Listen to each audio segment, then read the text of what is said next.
Alors les Allobroges font partie des populations celtiques. Ils vont s'installer certainement dans la région entre le 4e et le 3e siècle avant Jésus-Christ. Très rapidement, lorsque la conquête du sud de la Gaule va se faire vers 120 avant Jésus-Christ, ces populations allobroges vont être soumises par les Romains. La viticulture va faire d'énormes progrès assez rapidement parmi ces populations et que ce sont certainement du coup ces allobroges romanisés qui vont aider au développement de ce vignoble allobroge. On imagine que des grandes cités comme Vienna ou comme Lugdunum, Lyon, ont ce rôle de plaque tournante au niveau commercial et que c'est certainement à partir de ces villes qu'on va exporter les vins, mais aussi qu'on reçoit des vins qui viennent de différentes provinces, soit d'Italie, soit d'Espagne. Il y a eu beaucoup de choses écrites sur les vins de Vienne. Tout remonte aux écrits de Pline l'Ancien, qui raconte que les Allobroges, qui étaient donc les gens qui habitaient le pays ici, faisaient du vin en trafiquant tranquillement avec de la poix, ce qui fait qu'il s'était fait une renommée internationale. Pline le mentionne, Martial le mentionne, et on a même un médecin qui s'appelait le docteur Sels qui mentionnait les bienfaits de boire du vin Allobroge qui provenait de Vienne pour certains maux d'estomac. Effectivement, c'est ce qui caractérise, je dirais, ce vin Allobroge. C'est ce paradoxe entre, d'une part, les textes qui sont assez abondants, et puis d'autre part, le manque cruel d'attestations archéologiques. Il y a quelques années, j'ai voulu replanter un vignoble au nord de Vienne, sur l'autre rive du Rhône. Et ce terroir qui était, par certains écrits, associé au vignoble romain des vins de Vienne, sans qu'ils soient complètement localisés, mais on avait l'impression que la qualité du terroir sur la commune de Sessuel pouvait correspondre à ce vignoble.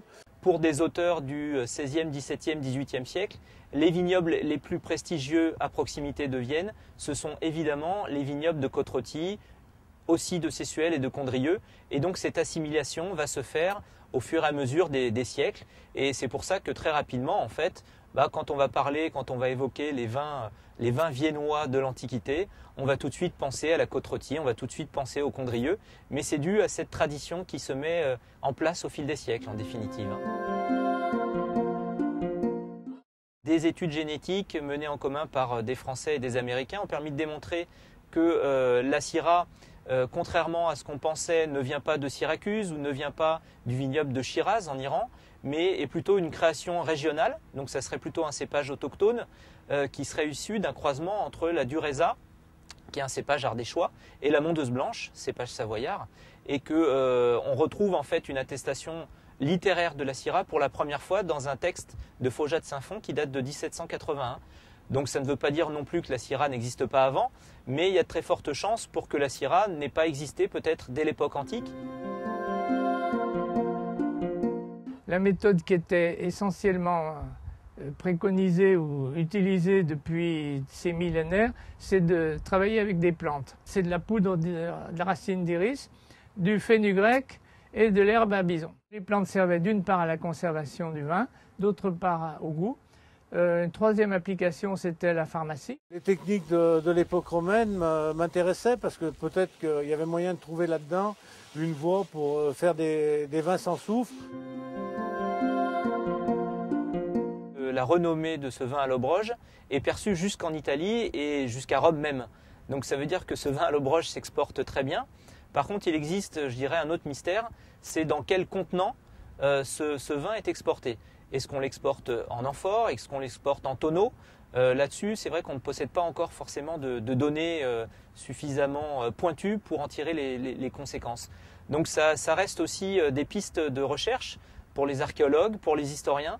Et donc ça veut dire aussi que ce mystère, il est encore loin d'avoir livré tous ses secrets. Des auteurs comme Roger Dion, le grand géographe du XXe siècle, a pu participer justement un petit peu à cette assimilation. Lui, il voyait qu'effectivement, le vignoble qui, selon lui, se développe à ce moment-là en Côte-Rôtie est une sorte de tête de pont en fait de la viticulture à la romaine. Et donc ça, c'est vrai que c'est cette théorie aussi qui a pu contribuer à renforcer un petit peu cette histoire de mythe et de cette assimilation entre vin viennois et Côte-Rôtie. Alors après, il faut quand même bien dire les choses. Ce n'est pas parce qu'il n'y a pas de traces archéologiques que ces vignobles n'ont pas existé au demeurant. Maintenant, il faut juste en faire la preuve.